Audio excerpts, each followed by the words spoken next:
whenever y'all's ready. Yeah. No, what am I saying?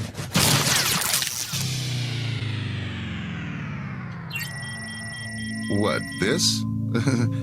It's nothing. Really, it's nothing, Ed. It's just, it's just vocal minority with Nick and Steve. Have a good time. Make sure your seatbelts are fastened. Okay, you little bastards. The time has come. The moment we've all been waiting for. It's the vocal minority with Nick and Steve a la Brewski. Let's go. Let's go. Let's do it. Let's get this bad boy rolling. The vocal minority with Nick and Steve a la Brewski. And we're the podcast that you need in your life. And look at that. You found us. Thank you. Right. A.O. Let's Go. Which I always thought Tony Danza was the singer for the Ramones based on that song, right? A.O. Hey, oh, Angela. But anyways, find us online, thevocalminority.net. Find all the social medias. And yes, we now have a telephone comment complaint line, whatever the hell you want to call it. Give us a buzz, though. Yeah, give us a buzz, 844-48-VOCAL. Hello. And welcome to the Vocal Minority. Brewski, you are looking sharp. You are looking groomed. You are looking awake and ready. You have a big night tonight, or what's going on here? Oh, yeah. I'm hopping in the car after we finish the show, and I'm heading west to Worcester, Massachusetts, going to see Mr. John Cougar Mellencamp. John Cougar Mellencamp playing. What kind of venue is he playing? Is this a casino, a big place? What is it? It's a concert hall that ordinarily hosts ballets and other sort of things like that there. So it's a bit of a smaller venue. It's not a big stadium or anything, which is nice. Call it intimate, like a nice little intimate environment. I like that, dude. Yeah. I'm really excited. Well, that's cool. However, what you just said is very disrespectful to Mr. Mellencamp. Oh, but the cougar part? Yes, he hates the cougar. Do you know the story on that? I don't. You know what it is? It's habit. No, I get it for sure. Whenever I play him on the Totally 80s on our station, I always call him John No Cougar Mellencamp. So the story was when he first got his first record deal, the company did not like the name John Mellencamp. They thought it was weird and wasn't catchy. Oh. So the record company said, "Your name is going to be Johnny Cougar. That's what we want you to be called." Eddie and the Cruisers, right. That's so Johnny lame. Cougar. Yes, and he said that. He's like, that is lame. I'm an artist. I'm John Mellencamp. I'm not Johnny Cougar. But, up-and-coming artist. Record company's putting this demand on him. He wanted the record deal. He wanted to have a career. So the compromise he came up with was, I'll call myself John Cougar Mellencamp then, which honestly makes no sense. Why even put the Cougar in there? And then, of course, when he became famous after the first album hit big, he went to the company and said, I don't ever call me Cougar again. I am John Mellencamp. And he demanded that it be dropped. I think they made a good choice, dude. I remember John Cougar Mellencamp. Like, that sounds like an artist to me, maybe a magician. But John Mellencamp is just a little bit lame to be called. He's a cougar, dude. John Cougar Mellencamp. If you become famous enough, your name then makes sense, So I get what the record company was saying. Like, that's a weird sounding name, Mellencamp. That's not famous. I don't know. For me, it's tough to drop it. You know what I mean? Yeah. It became branded so heavily. So. Yeah, exactly. I thought it was a nickname from when he was a kid or something because he's from rural Indiana. Yeah, I don't know the origin. I don't know if Cougar had some reference to him or if the record company just came out of nowhere. But look around that venue tonight. I bet that there's no merchandise with the word Cougar on it anywhere. Oh, I'm quite sure of it. You are absolutely correct. But I'll report back next week and let you know. But I can tell you right now, you're most certainly correct. Right. Will you yell out at the show? No. Cougar! No. I mean, come on, dude. Well, no. Will you yell anything? No, none at all. Well, conversely, though, there may be some hot cougars there, like hot older women. So go ahead and yell at them and tap that. Well, but, yeah. From what I understand, I have a friend of mine, a radio friend here in Boston, who saw him when he was here in Boston, and people were yelling to him on the stage as far as what they wanted to hear played. Yeah. And let's just say that he had absolutely no time whatsoever for those people, and he let them know. And my friend was like, I love it. He chewed their asses out, mine included, and I loved him for it. That's funny. Yeah. Well, listen, I hope he plays the hits and not just, here's the new album. I don't want to play the old stuff. He's in that era where we expect him to play the hits, right? Well, so I've been looking at online. You can look up set lists. Yeah, and you can go back and see what they've actually played, and there's even like stats to show like from what albums he normally goes like 20% of the time, 15 and so forth. And so but I will say that it's pretty wide ranging throughout the whole catalog. Nice. You're sure to see some good shit. If you get the chance, dude, bang his daughter or ask him about his daughter, Teddy Mellencamp. Maybe you could have sex with her. Is she a hottie? Why are you bringing this up? You don't know who Teddy Mellencamp is? No. And when you say daughter, it sounds like you're talking about a 15-year-old. I assume she's full grown, right? Well, yes, dude. She's a woman. This Teddy is a woman. Mellencamp. No. Teddy Mellencamp. Oh my gosh! Yeah, look at her. She is. Woo! She's a little hottie, and here's the thing: is she's 42, so yeah, we can talk about her. She used to be fat, all right, and she is now an accountability coach, I think, is what her job is. Oh, damn, she is hot. Yeah, okay. Do you know this because of a certain TV show your wife might watch? Mm-hmm. Okay. I also watch it. I'm not going to pretend like I don't watch it along with her, but she was a regular castmate on Housewives of Beverly Hills. Oh, yeah. She's a real housewife? Yeah. So she's a spoiled what? Is that what you're telling me? She is spoiled, but yeah, she's bangable at the very least, and she's made a couple appearances on this last season just as a friend of somebody on the show. But yeah, she was a major cast member for a couple of years. Interesting. Google says she's an American TV personality. Is that just from the Housewives, or she does something else?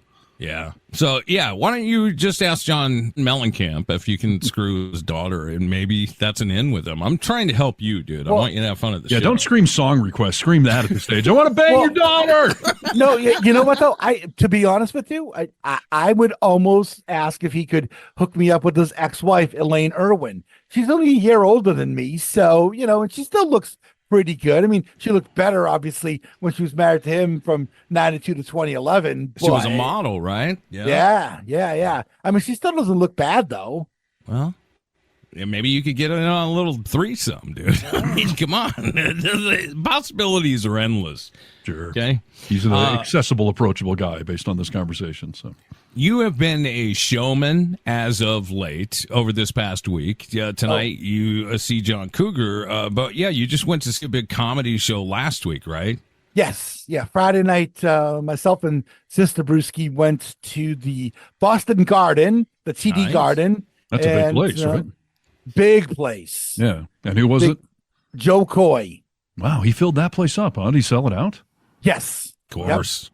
He's huge right now. Well, let me take that back. He was getting really big, and then they had him host the Grammys, I think it was. No, it wasn't like the People's Choice Awards or. Well, it was something something bigger than that. Yeah. But anyway, to be fair, Joe Coy is a great comic, and he's a local kid. He's from Spanaway, which is just outside of Seattle, and he's Filipino. He has some great material. He's done a couple of specials now that you can watch if you haven't that are really good. But he did this award show and shit the bed with it. And to be fair, they asked him 2 or 3 days prior because somebody had backed out. And he didn't do very well on that show. And in fact, when he was doing the show, if a joke didn't work and it wasn't his, he was starting at the end to get so embarrassed that he would say, like, I didn't write that one. Like, you can't throw your writing staff under the table. Come on, well, really. It's funny that you say that because you know who his ex-girlfriend is? Tell me her name. Chelsea Handler. Oh, yes, I did know that. That's okay. Crazy. So he dated Chelsea Handler, and I guess they've been apart for a little over a year now. And I guess she was on some other award show, and a joke didn't go that well, and she's like, "Well, you know me, I'm not going to go and blame my writing staff." No, that's funny, dude. Yeah, you can't do that if you want people to write for you. So something about Joe Coy has always bothered me. I don't know. Like, he's got some funny material, but I think it's that he looks like a penis. just because he's bald, you mean? Yeah, but even more so than a regular bald guy. Like, I just see a giant penis standing on stage. Maybe Dr. Freud can analyze that for everyone, but more so than, you know, dude. Yeah, that's what I'm saying. Like, I don't know. But for some reason, he looks like a dick to me. So. And there was a little too much vagina talk, especially talking about mom vaginas. Although Now Steve's listening. So Right, what? I tell you, he talked about when his son was born in the delivery room, and they had to cut his wife. Yes. yeah. The horror show that giving birth is that what he's talking about? Exactly, but not the cesarean section. They had to do the other like slices of vagina a little bit. Right. And what's the first thing that popped into my head? Me? Oh no, Nick saying bitches get stitches. Yeah. Remember what Nick said that? I do, yes. So Yeah. no, childbirth is horrific. Your science class did not do it justice. Let me tell you, it's a traumatizing experience. You know, your wife or girlfriend poop on the bed before your baby slides into it. Like it's no joke. There's poop, there's pee, there's blood, and then I'm supposed to put my face down there a few weeks later. Like, with you in the room, I'm surprised there was no semen involved, dude.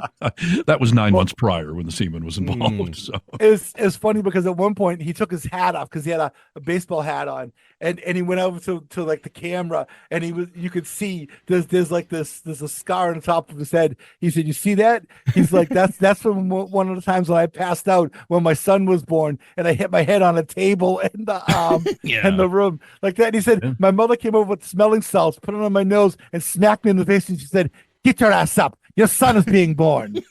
Well, listen, I think I'm glad you enjoyed the show, and I hope Mellencamp is good for you tonight. But Yeah. I do believe this discussion, though, about childbirth should be more socially acceptable. It is something that should be more mainstream. It's something that is for the woman's benefit that everyone knows, and it's certainly for the guy's benefit. Yeah, I mean, just like it's health, right? I'm circumcised. I got my son circumcised. I'm not religious. I would include that part of it in the conversation as well. But just like all sexual health, we should talk about it, is what I'm saying. You have more out of context quotes from me?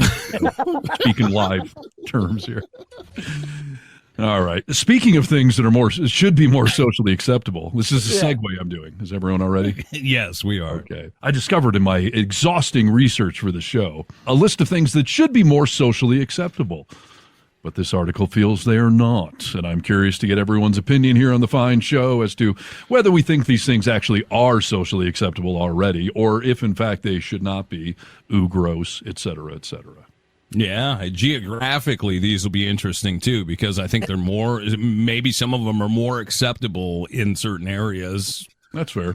And maybe politically more acceptable in some topics. The first one is women having body hair. And I say politically because, quite frankly, liberal women tend to be a little more fuzzy. They tend to have more body hair.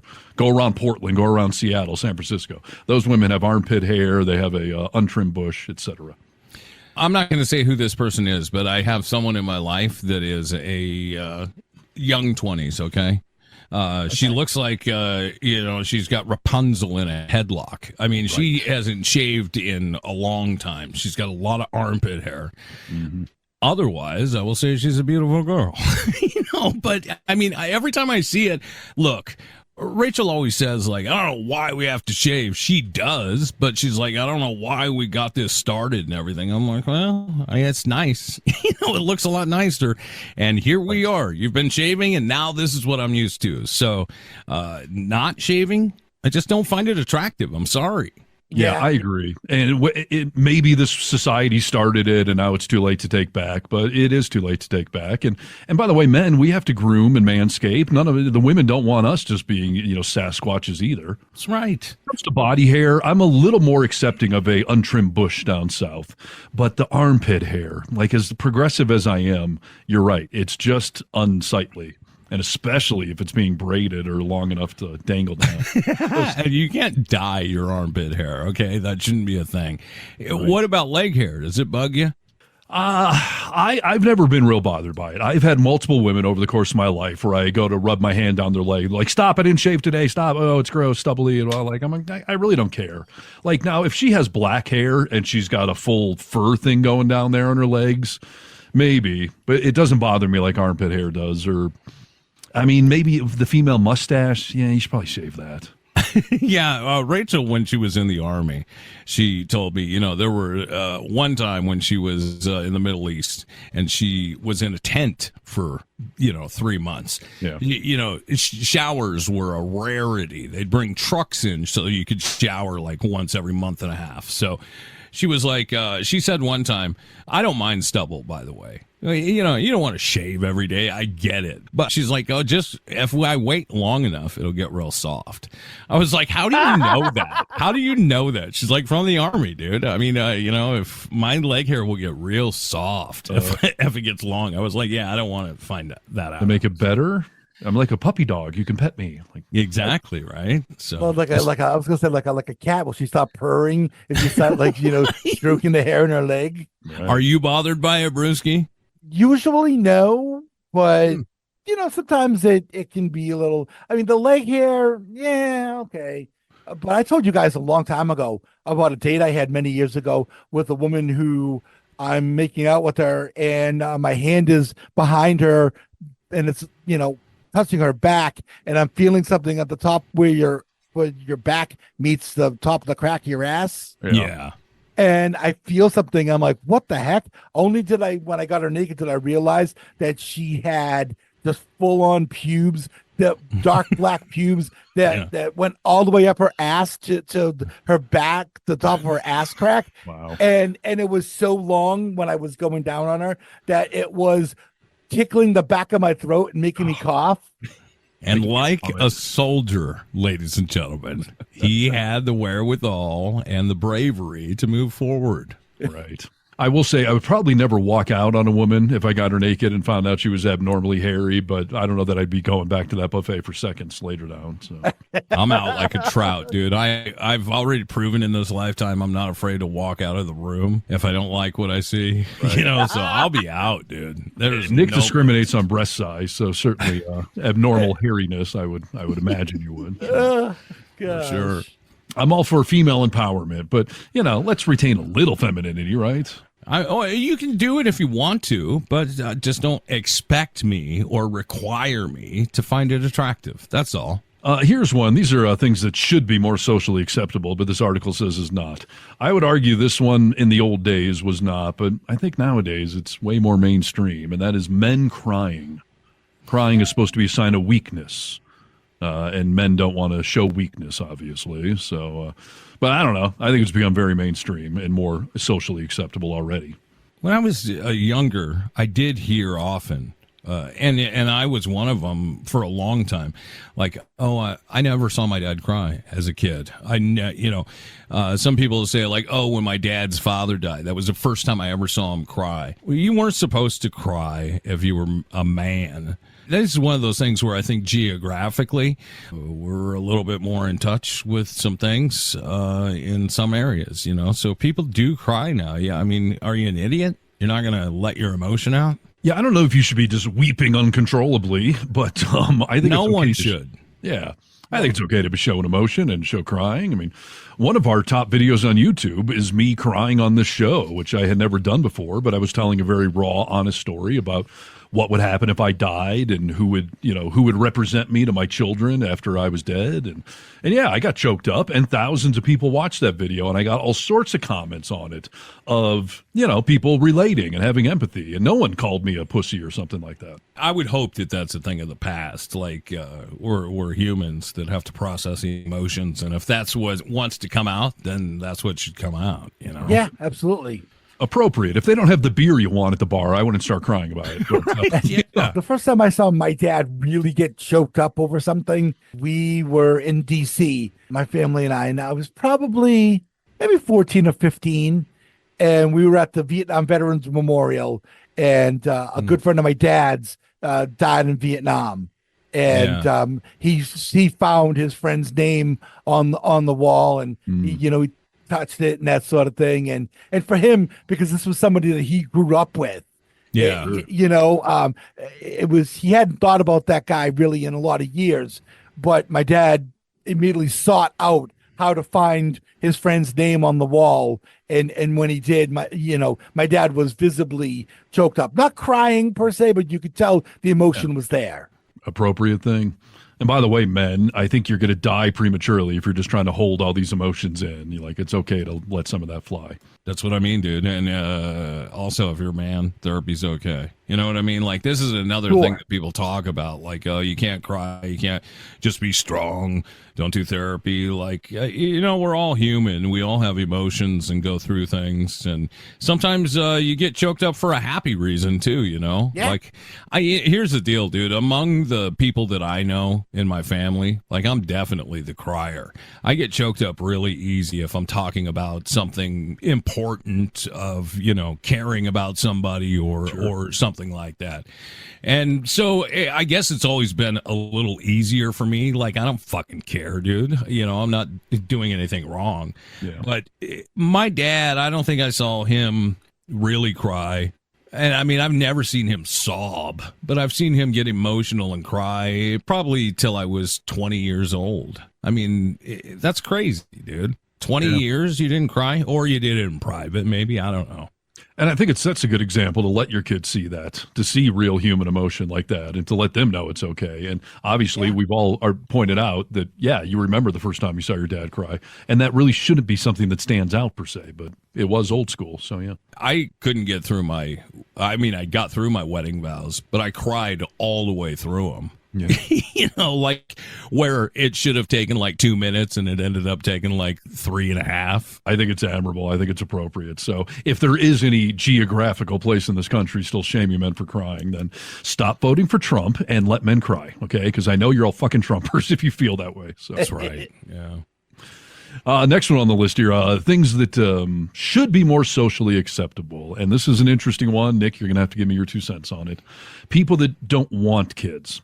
And I don't mean to say that you didn't want kids. I know you and Rachel have made a lot of attempts at adopting, but do you feel a stigma or do you feel guilty for not having kids? Is there something attached to that? Oof, that's a journey for sure, because when I was a young man and even up until I was 41, 42, like having kids was something that I desperately wanted to do. Mm-hmm. As we went through the whole adoption process and everything else, like that shit wears on you, dude. You have to be able to reconcile in your head, at least for me, because it's personal with everybody. But you have to reconcile, like, is this meant to be? And if I'm not getting this, what place do I find in this world? I have a lot of young people in my life that look to me as an uncle or, for advice once in a while. Sure. Rachel's sister's kids, her sisters, they don't have a mom. We've always been a big part of their lives, and I don't see that changing. I'm a role model in people's lives. Yeah. I have to hold on to that. My kids, by the way, Nick is known as Uncle Nick in my house. You always have been. My kids idolize you. Well, that's nice. You got great kids, and that's the fun part of it, dude. I do get to be that person who I'll have conversations with them. I'm not saying never tough times, but I get a lot of the fun times with people's kids. It was a whole different ballgame for Rachel. She desperately wanted children and probably still does, but has had to, slowly work through, like, it's 99% not going to happen unless something weird happens, Do you feel some societal pressure or shaming if you're at an event and you say, like, no, we don't have any kids when everyone else is talking about theirs or whatever? It's funny that you say that, because not so much at this age. Like, people always say shit. They think it's weird that I don't have kids, but people aren't pressuring me at this stage to do it, Yeah. But like this week when my brother was here, he was making some comment that I don't disagree with, as in part. He was saying something to the effect of, and it's something you and I have talked about before, Steve, like if you don't have kids, there are certain empathies that I don't think people have for certain situations. You know what I mean? Yeah. And I think that can be true. I don't think it's always true. I just No, for sure. I got myself in a lot of trouble with an ex-girlfriend where she didn't have kids. And I told her, I wasn't trying to talk down to her, but I just said, like, when you're a parent, your view on the world shifts a little, and you may think you understand that when didn't have kids, but when you have kids, it changes. And she was very pissed off at the idea that there was some concept she didn't get. And I said, I can prove it to you if you want. And she was like, no, you can't. Like, give it a try. And she never let this go. It lasted for years. But I said to her, don't overthink the question. What's the worst thing that can happen to you? And she said, I could die. That's the worst thing that can happen to me. Yeah. And I said, okay, you want to know what the worst thing that can happen to me is? I could outlive one of my kids. Right. I'm not saying that makes me better or anything else. It's just a different perspective on the world. I have other little humans to worry about. And if they were to die before I did, it would destroy me. Either way you slice it, that was still a selfish statement. I have plenty of people that it would be way worse if they died than if I died, in my life. I wouldn't want to lose any of my nieces or nephews before me. That's terrible to think about. Well, you're a good person, so that's the difference between or that's just normal, and she was ultra selfish. You know what I mean? Yes, that's all true. So, Brewski, question for you. So, if anyone in the audience doesn't know, Brewski discovered as an adult a few years ago that you have an adult son that you never knew was out there, and you've reconnected with him now. So, did that change your perspective? Because you spent almost 50 years of your life, quote unquote, with no kids, and then you have them. Did you feel any sort of shift in the way people look at you, or did you internally, did you look at yourself any differently? I haven't told a lot of people other than people on here and also certain people within my life. I mean, not even all my family knows that I have a son. Oh, wow. Because some of my family I'm not super close with. Yeah. And it's I don't know. I don't talk to them about my personal business. Like, I'll see them and say, how are you doing, and that sort of thing. But I don't get into their personal life. They don't get into mine and that sort of thing. The only thing that I felt odd about is that my parents didn't get to meet my son Brendan before they died. Yeah, that sucks, and dude. That's awful.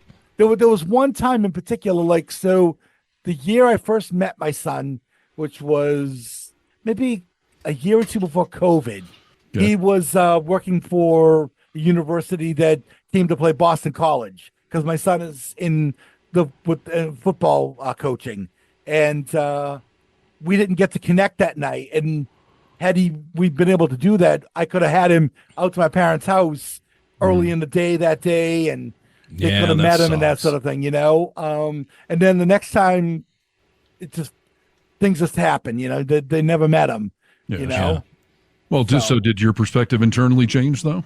It's different, I think, because I think I would love him a little more deeply if I had raised him and was around him for all those years. I'm still getting to know him as a person right now. So as I'm getting to know him, my love for him is evolving and it's growing stronger. Yeah, that makes sense. I think that bond would have already been there had I known about him and had I had a relationship with him a lot sooner. I think we would have already been at that point where you are, Steve, with your kids. Yeah, no, it makes sense. What is the original title of this called? It should be socially acceptable. People do not want kids. I've actually gotten into it just recently about people who want you to change your behavior because think of the children sort of thing, and I'm sorry, but I shouldn't have to adjust my behavior because you have kids. And this is in context to this event that I go to in Vegas. Some people like to bring their kids to the car show and all that sort of thing. And some people were complaining about people smoking weed out at the car show. It's a family friendly thing. You can't just.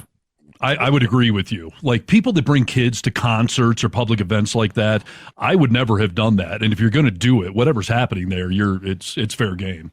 Yeah, sure. That's my thing. Is like, I shouldn't have to change how I enjoy the event just because you have children that you have decided to bring there to that event. Yeah, that was my point. Yeah, the thing that I do see with people in Rachel's work is that if she doesn't have a kid, so her needs become far less important. Oh yeah. You know what I mean? Like, well, she's a mom, dude. She's got to get home to her kids. Can't you stay till 10? You know, and it happens constantly across the board with, well, she doesn't have kids, right? See if Rachel can go out of town that week or whatever. You know what I mean? Yeah. Oh, yeah. I think this whole notion came from us parental types that just want to have you guys suffer as much as we do by being parents because the grass is always greener on the other side. And being a parent it's a blessing in so many ways and a good thing, but it is also, I mean, it drains your money, your time, your mental health, your resources, your sleep, your commitments in life. I mean, my life would be entirely different if I had never had kids. Yeah. Nick, do you know the term DINK? Because you're a DINK. DINK, dual income, no kids. So you and Rachel are dinks. And you're living a lifestyle that I simply can't. Like, you guys travel. I don't have the extra money for that kind of stuff. You guys don't need to worry about going out on a Saturday night and getting a babysitter or any of these other things. Like, you know, it's the grass is greener on the other side thing. But sometimes I look at your guys' life and I'm like, you know, there's some attributes to be proud of on that you guys are not tied down with kids and you can just go live your life. So totally. That's part of what's made me okay with this too, of not having kids at this late stage. It's like, I like my life, you know. It's a lot of work to have kids. Like, I don't, for the most part, I gotta, you know, take care of a few people in my life here and there, but they don't live with me. It's not 24/7. I can pretty much just worry about Rachel and I, you know? Right. Yes. And that's nice. Well, and the other thing though for you, Steve, though, is that your parenthood was just thrust upon you. You know what I mean? It's not like you and your ex-wife were at the time trying to have children. And I never like to say accident or anything like that. You know, it was unplanned. And I'm quite sure that had you both had your choice, you still would have had children, but you would have done it at a different juncture in your relationship. Yeah, for sure. I did some thrusting, which then led to parenthood being thrusted upon us. That's because you don't wrap it up, dude. Right. Well, she was on the birth control pill. I just didn't know that antibiotics canceled it out because her mother ate her antibiotic for some stupid reason. But no, you're right. I mean, we were going to have kids eventually, but yeah, it came on to us earlier than planned. And yeah, it does derail, for lack of a better term, your life. It puts you on a totally different path. And God, I can't even imagine the amount of money I would have right now. Yeah. So I'm just saying, there's ways to look at it on both sides. And I agree. I don't think society should be shaming those that don't want to have kids. Like, that's a perfectly valid choice. Thanks, Steve. Here's an interesting one, quite frankly. Things that should be more socially acceptable. Breastfeeding in public. Yes. Make your immature jokes if you'd like, because it's opening up the door for it. But I don't know. The progressive in me thinks that, yes, a woman should be able to breastfeed in public and we should all be just fine with it. But the times I've seen it, it's awkward. You just whipped your breast out. I was backstage at an event with performers, and one woman sat down on the couch next to me, whipped her boob out, and started breastfeeding. And yes, that's awkward. Of course it is. No, it's your fault. It's not hers. I mean, the baby's got to eat, right? The baby's hungry. Go in the other room. Go in the bathroom. You sat next to me on a couch and whipped your boob out? Sure. She's feeding a baby, dude. She's not like showing you her titties. Well, if I want to feed my girlfriend, can I whip my junk out in front of everyone? That's not the same. Well, but here's my question. Why the hell does she have a baby backstage at a concert? But what are you bringing the baby? She was in the band, dude. She was in the band. Yeah, she was one of the performers. Yeah. Okay. All right. Well, I understand. And the funny thing was, when she did it, I sat there for a couple of minutes because I didn't want to be the guy that was like, dude, what was going on here? But after a couple of minutes, yes, I got up and left because, like, this is uncomfortable. She didn't even do the blanket covering up or anything like that. She just full on whipped a titty out. And yeah, I find it weird. It's a catch-22 because I do think it should be acceptable, but there is built-in awkwardness, and you're lying if you don't think there is. Well, you're able to stand up and leave like you did, dude. I mean, she takes precedent. If you're uncomfortable, go somewhere else. She's just feeding a baby, Steve. Well, I was sitting on the couch first, by the way. She came and sat next to me. Well, but let's think about this, though. For that night, that is her house. Yeah. You know what I mean? Like that's where she's performing. That's where she's working. So that's her house. You're a guest in her house. Well, so yes you know and what I no. mean? I mean, I get what you're saying. I wasn't at her house. This was a business thing. I was hosting the night, so that's why I was backstage. Like, we were all there to work. So I get that we weren't out on the crowd. Like, we were backstage, I guess. But still, you couldn't have found a little corner. You couldn't have put the blanket. Like, you sat next to me on a couch and just. And she's a musician though too. So she's probably just like she's on stage all the time and she's like, you know what? I got to get this shit done. Let's go. And she's just like. You've had a hungry baby before. What do? Scream, cry. She needs to feed her baby, dude. So I'll tell you, I don't mind it. And I think because they're feeding their baby. But when I was a younger man that didn't really understand, like, that was some of the only time you got to see titty. You know what I mean? So I fought my mind many times to be like, oh, she's nursing somebody. Should I take zone a little out peek? the baby and just focus on the boob? Yeah. I mean, but now that I'm a grown man, she's feeding a baby, dude. The nice thing to do would be like, hey, are you good with me here, or you want some space? You know, it's normal, dude. No, I think she should have said, is it okay if I sit right next to you and take my boob out since you're already on the couch and I'm the one joining you? Well, that would have been polite. That's arrogant, dude. Why is it on me to say, yes, you whipping your tits out makes me uncomfortable?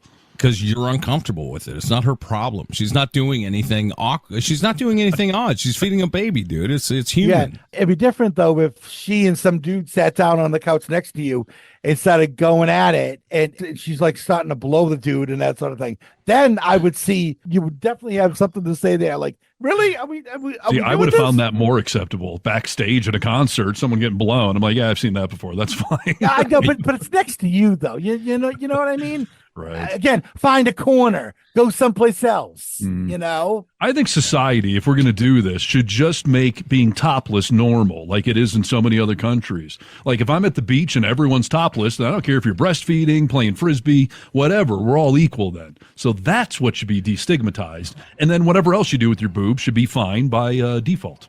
Yeah. Well, work towards it, dude. I mean, we're getting there. You know what I mean? We're seeing all these people without bras again, and it's nice that titties are out. Right. Just put them out. Well, and that brings up the next one on the list, actually. Things that should be more socially acceptable, women going braless. Yeah. Oh, yeah. Yeah. Our very first episode that. back, the very first thing we said for some reason on our first episode back after 17 years, Nick brought up, hey, what's with this trend of women not wearing bras? It's a phenomenon. Yeah, it is a phenomenon. It's a phenomenon. I was correct about it. I think if you have certain titties, if they're not too big, you can get away with not wearing a bra, and it's happening all the time now. And I say if that's what you want to do, you do it, dude. I completely agree. I've never understood bras. And women, that's a self-imposed thing. They're not doing it because men are. I missed that meeting when we all told them they needed to wear bras. Like, well, I think it's fine to let the titties be free. In the end, though, they're doing it partially for the men because they want to wear a bra so their tits don't sag so much, so men will find their tits attractive. Well, so that's self-imposed still. Yeah, I suppose. So who is shaming this? The article's saying we should not be shaming this. I don't know any men that would shame a woman for not wearing a bra. This is females doing it to females. But it's a comfort thing though too, because if you have really large breasts, you think about how heavy those are. That's a lot of work. Yeah. And listen, if you're doing it for that functional reason, then that's fine. But I don't understand where the shaming is coming. I'm not even seeing it. Are we seeing this? Who is shaming women for not wearing bras? Conservatives, they'll complain about anything. Steve, they bitch about a girl going to school and showing her shoulders. Yeah. You know what I mean? You know, what are you going to say to the boys in class? I don't know. Control yourself. Have some self-control. You know what I mean? Just saw I mean, we've seen politicians say this. We just saw some sort of minister saying this last week where he was like, you know what? If a woman dresses a certain way out in public and I rape her, sorry, I'm a man. Like, come on, cover yourself up. So, yeah, I'm sure it's those conservative people. Well, they're wrong on that and everything else. I say, let the boobies fly. Totally fine. Let them fly. That's right. How about this one?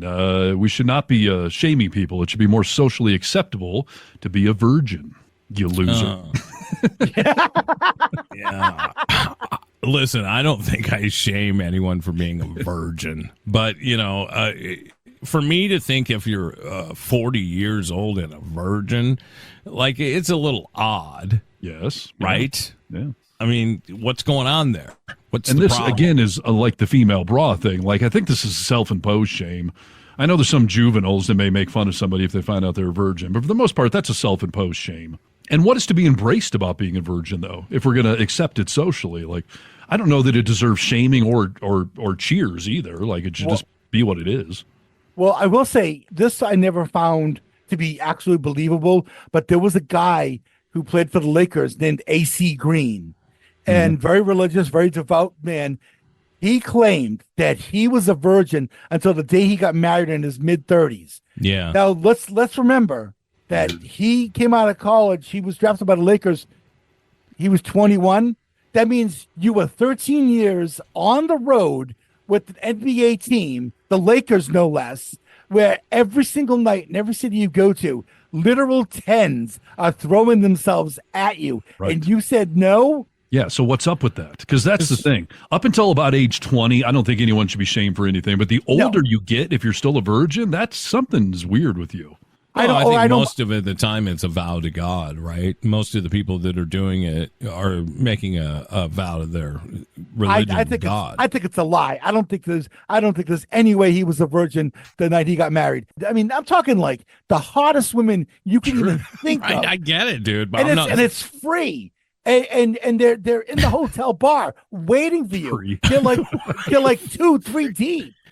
Yeah. Trust me, it's never free. Trust me. No, I get it, but then it just makes me think that either you're lying or he was getting a lot of blowjobs and he wasn't considering that sex. Yeah, it was all anal. He wasn't, getting vag. So, yeah. No, Yeah. I'm going to disagree with this one. Like I said, up until about age 20, I'm not going to shame you for being a virgin. But the older you get, the weirder it is. And there's something going on with you. And I think we probably should be shaming that. Why is it 20? Maybe I'll give you 21, but if by the time you're into your 20s, when you're an adult, if you're not willing or able to get laid, then something's going on with you. Because you should be able to. It means you're probably not willing to. And then I'm wondering why do you think that? It's Maybe they're probably asexual religion. or something like that. Could be asexual, yeah, probably religious. But it also, I mean, you got some of these people out here that are not even 100% religious, but still think like, oh, I want that first time to be with the man I spend my life with. You know what I mean? Which is a terrible idea, by the way. Yeah. I mean, seriously, I would advocate this to anyone. I would tell my own kids this. You should be having sex before you settle down with someone so you know what you like and you know if you're compatible sexually. I can't fathom waiting until my wedding night to lose my virginity and then you find out you're with some prude or she doesn't like what you like. Like, that's a disaster in the making. Yeah. Yep. Yeah, for sure. Bang, bang, bang, I say. Have you told your kids that yet? No. One of these days I will. When they're 40, dude. Right. Yes. I assume they're listening to the show eventually. They'll get the memo. But Yeah. Can I ask you one quick question? yes. How old is Crosby? 14. All right. Would it weird you out if next year, when he turned 15, he was having sex? No. You'd be good with it. I don't know if I'm good with it per se. Like I'm just that is I don't know how heavily in either of my kids' sex lives I should be getting. I want them to be safe and responsible. I want them to have reasonable expectations. But otherwise, I mean, now that I think honestly 13 and up. I mean, I think 13, 14 is on the young side, but so many people in society have lost their virginity by that age. So I wouldn't think it was weird, no. Have you had discussions with them about sex at all yet? Not Neo. That was up to my ex-wife to do. But Crosby and I have had a brief, necessary, topical discussion on it. Yeah, that's interesting. No, I'm curious about that, dude. Yeah, I'm glad that you've talked to him about it.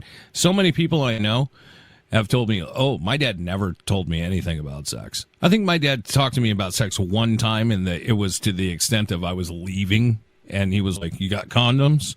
And that's the only thing about sex he ever said to me. I think it should probably only be one conversation, maybe two. I had a basic because he was going to do it in school. The school sent us a thing home saying next week we're doing sex ed. So I took that as an opportunity to have a very basic discussion with him. But one of these days, I really do need to tell him, like, hey, dude, that is a loaded weapon. You get a girl pregnant in high school, that is derailing your life. So be careful. Yeah, I told you guys that that's what my dad said to me. They were in a commercial break during a Bruins game, and he turned to me and he's like, "You got a loaded weapon in your pants. Keep it in there." Yeah, I'd be realistic. I wouldn't say keep it in there because that can't last forever. But be smart. Either wear a condom or get really good at pulling out. I'd probably Oh tell no, him to be a condom. I wouldn't tell him that. Don't want. You know what I'd tell him? Yeah, Don't even go near the vagina at all. Just let her blow you. It's the same thing. You're still blowing a load. Listen, maybe I'll send him to Boston for a week to hang out with Uncle Brewski, and you guys can have this conversation. No, but think about it. I mean, you're getting the same sensation. You're getting that same point, and there's no risk of pregnancy at all.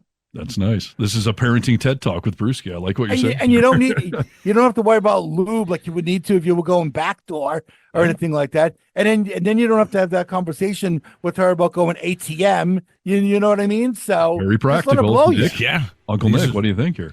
These are BJ benefits. I mean, I can't argue. I can't argue with them. I think it's a little unlikely, but I can't argue with you. Okay, you know what? You're not wrong. You know what? Yeah. Get the lube and let her jack you off. There you go. That's that's safe Bam. there. No pregnancy. Excellent advice. I hear you. For a nominal fee, we'll give you Brewski's phone number, or you can call our comment line. You can have a talk with your child too. Yeah, there you go. The only other talk I want to have with my son is expectations based on pornography. Like you should not be degrading women like you see in porn. Like none of that is realistic. None of that's going to do you any good. Like just want to make sure you understand, much like a science fiction movie, that stuff you're seeing on film is not real. Don't do that. Yeah. Unless you ask for it. Exactly. All right. So the next thing on the list, and choking has become way mainstream. I don't know what is up with some spitting in your mouth. Spitting in their mouth. Yeah, right. It's weird, man. I don't know. All right. Next thing on the list of things that should be more socially acceptable. They're highlighting this as a red carpet thing, which is why I almost skipped it. But repeating outfits. And it does get shamed with celebrities at major events. But if you flip through our TikTok page, you will see me wearing this exact same outfit 75 times because I don't have a huge wardrobe. And I like what I like. And yes, I repeat things. Sorry. Yeah, I don't think it should be a big deal. I don't think we should be shaming people for it. That's ridiculous. Yeah, I mean, if you have like two shirts and you're just always rotating through them, I guess. But yeah, I got a limited wardrobe. And sometimes I do feel guilty about it. And there's times I flip through our videos and realize like I'm repeating a lot of these things, but I'm also not willing to go blow a bunch of money on it. However, I will say Uncle Nick over there has been helping me out recently. He's added 2 new T-shirts to my repertoire. Oh, yeah. I appreciate that. And you, by the way, I don't know how many T-shirts you own, but I don't know that I've ever seen you repeat a shirt on this show. And we're 120 episodes in.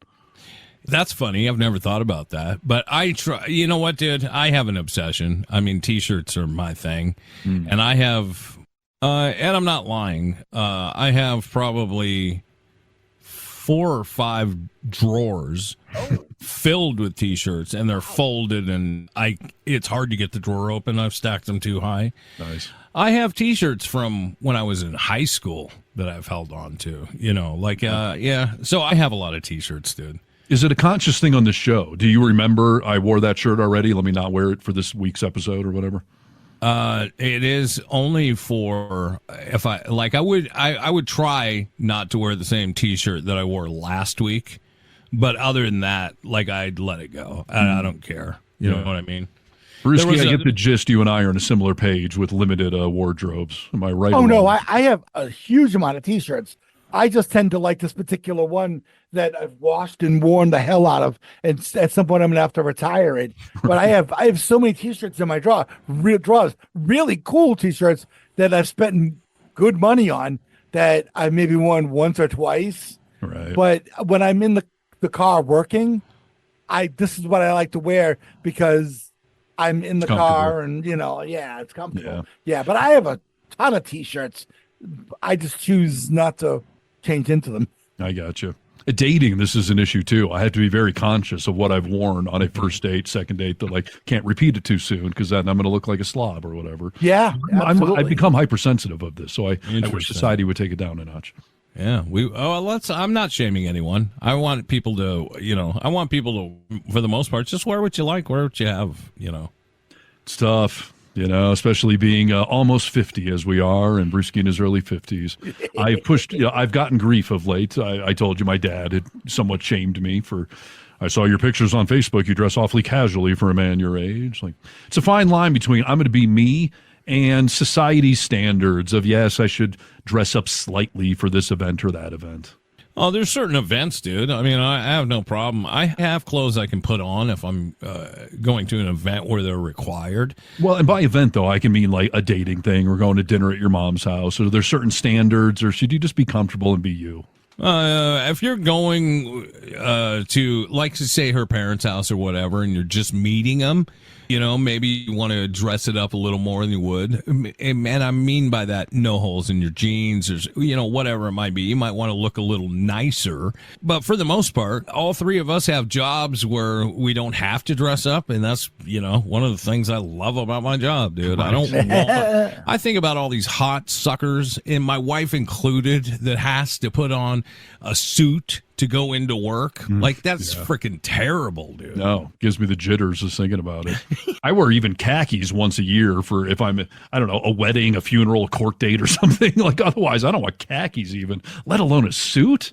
Yeah. Anytime I have to wear a tie, I have to go on YouTube and look up like how to do it, because I haven't done it enough in my life to retain how to tie a tie.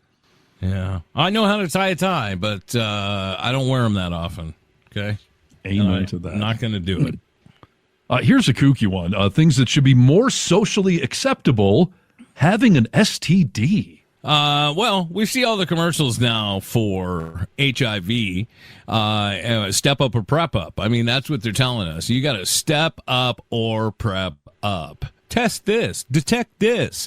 We know a lot of people around our communities have herpes, have HIV. They have them. It's a good question. Why do we say, like, dirty motherfucker? Because it's a shameful thing. You got a disease by either not wrapping up or banging some skank. Like, I think there is shame that goes with that, and probably correctly so. I don't want someone committing suicide over it, but we shouldn't be high-fiving. Hey, you got herpes off her? Hey, dude, nice job. Like, what? Yeah, but what if, let's be real.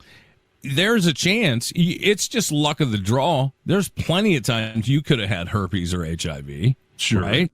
Yes. So, if I made that bad choice and got it, then like, I now have to admit that to everyone. I have to take medications. Like, that is shame built into it. It shouldn't be under the thought process that you didn't make a bad choice. You accidentally got it. You trusted someone that you shouldn't have trusted. Well, but you don't accidentally get cancer. You can accidentally get herpes, AIDS, or whatever it is. And if you're having sex, you could get it, right?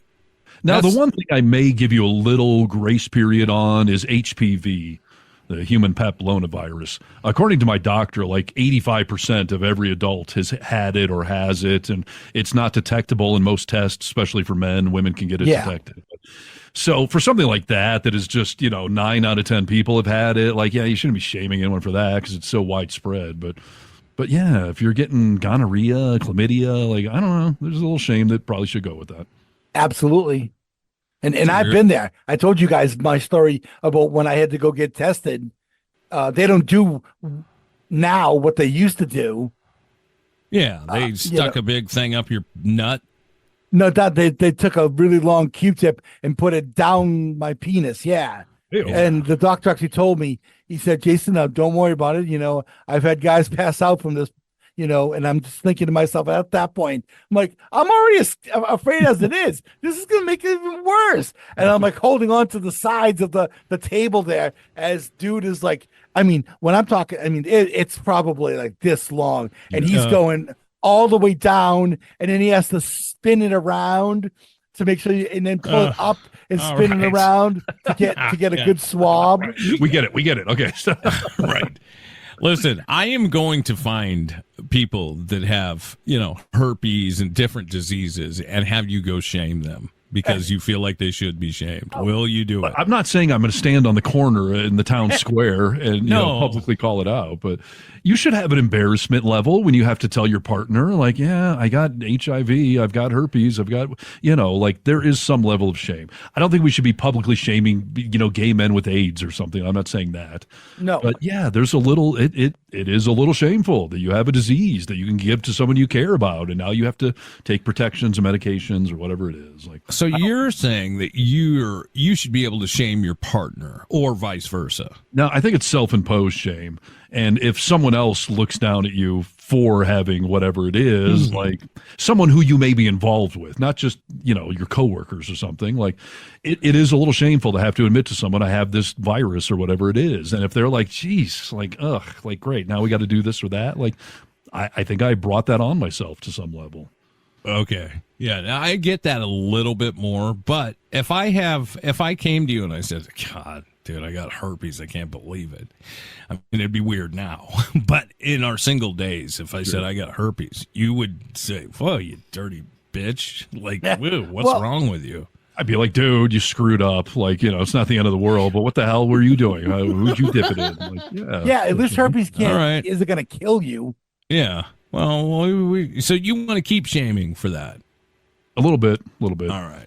I mean, I don't think we should be having parades for people with gonorrhea or something. Like, you know, like this article suggesting like we should embrace it. It should be okay. Like, I don't know if it should be okay, but you know, we shouldn't be stoning people in the public square over it. But. I think given the stories that we've read about seniors in like these retirement communities with their swinger events and them all like getting STDs and all that sort of thing, I think that also has reduced the stigma of STDs, because now it's not just some college student or some 20-year-old. Now it's the respectable retired doctor, you know, who's now got this STD and that sort of thing. You know what I mean?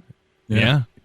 Listen, and we need more research into all this stuff. Cure it all, please, for the love of God, so we don't have to have these concerns. But would you shame someone who got lung cancer? Well, if it's because you've been smoking your whole life, I don't know if I would shame you, but my sympathies for you would be limited. All right. I mean, I don't know, that's a weird thing. I'd feel bad for you, obviously, but you know, you've been doing it to yourself. You were well aware that smoking is dangerous, so it's not going to be. If you got pancreatic cancer, I'd feel really terrible for you. If you got lung cancer because you've been smoking your whole life, like, dude, like you brought that on yourselves. Of course, I'm worried about your health, but my sympathies are a little more limited than any other kind of cancer. All right. Okay. Just are you making an announcement? Did I just set myself up? No, dude. No, I'm just wondering why is it any different, right? Because I brought both of them upon myself, but one of them seems dirtier than the other.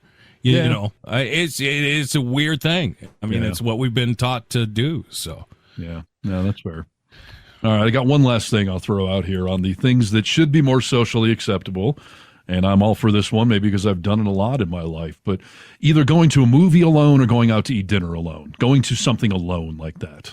I don't have a problem with it. I mean, I can't even tell you how many times as a teenager I went to the movies by myself because I preferred to do that. And then I still to this day will go to a bar and just be by myself and read a book or watch some TV and have a drink or something. Same thing with my dinner. I don't mind eating my dinner alone, but for some people, they think you're like some sort of psycho if you're sitting at a table all by yourself. Yeah.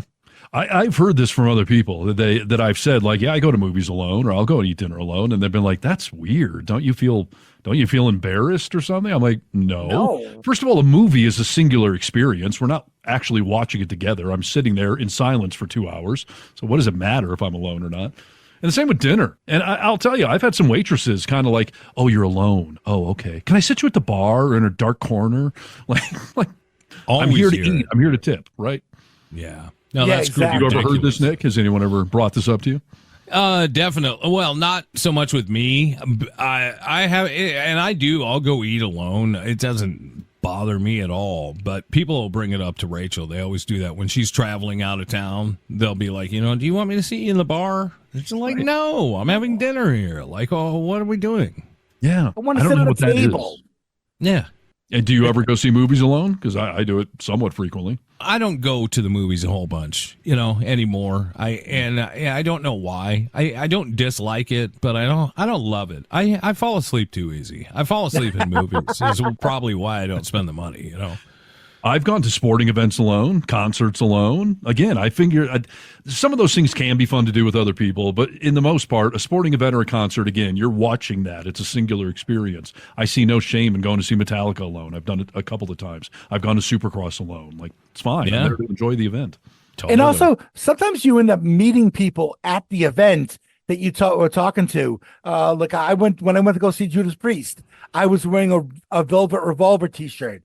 And I can't even tell you how many people walked up to me and were like, "I love your fucking shirt," and then but then we're talking then about music and what we're looking forward to hearing that night. And I think sometimes if you have somebody with you, you don't have that opportunity because you're just with that person. You don't engage with other people around you. Yeah, nope, all fair points. I hope we've done some good by bringing these lists out. Hopefully, some of you feel less shame for watching concerts alone while you have gonorrhea, and hopefully some of these other things are more debatable. And as always, we're here to start a discussion. Are you going to Mellencamp alone? Yes. You enjoy the night out. I hope you do meet a fine cougar, and I'm not talking about Mr. Mellencamp. Yes, indeed. It's the Vocal Minority with Nick and Steve, all Brewski. See our socials. What's our webpage, Steven? thevocalminority.net. Yes, all the socials. And you can call our comment request complaint line, 844-48-VOCAL. Your chance to get vocal. Turn your telephone into a microphone, people. Come on. Say goodbye, Brewski, please. Happy trails, y'all. And we say bye-bye. Test 1 2, test 1 2. Check. Ladies and gentlemen, this is The Vocal Minority with Nick and Steve. Nick Reynolds, Steve Harness, and Cousin Brewski. The Vocal Minority with Nick and Steve. Take one.